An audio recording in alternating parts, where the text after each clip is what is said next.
Welcome to the next episode of Short Stories. We're down here at the Spit, Short Marine HQ, and we're just about to kick off our very first training day.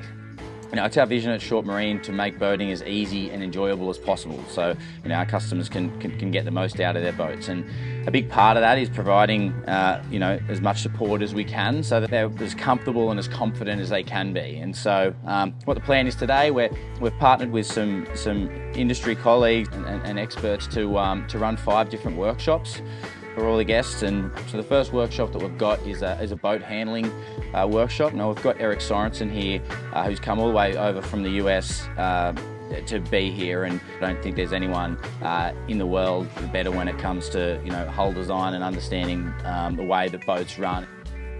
It's a beautiful day for a boat ride. What they say about me isn't true. We'll be all right. This next workshop that we have is an electronics workshop, and so we've got reps down here from Garmin, from Simrad and Furuno, and so they'll be on the boat, on each different boat, and they'll be going through what to do to get the most out of each of those, out of their systems.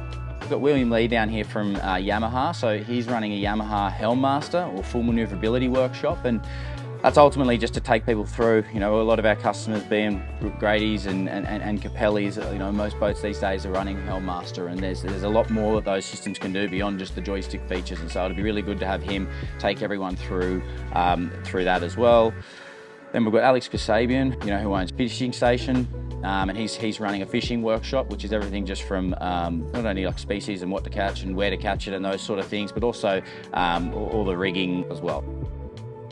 And then the last workshop that we have is a service and maintenance workshop, and so we've got each of the service managers from each department that have come down today, and they're just going to go through best practices in regards to looking after your boat in the best possible way. And so to wrap it all up, at 4 o'clock we're putting on some food and drinks here, and getting everyone back together just for a bit of a networking event. And despite the rain and the weather, which hasn't really been on our side today, I think it's going to be a really good day, and yeah, really looking forward to it.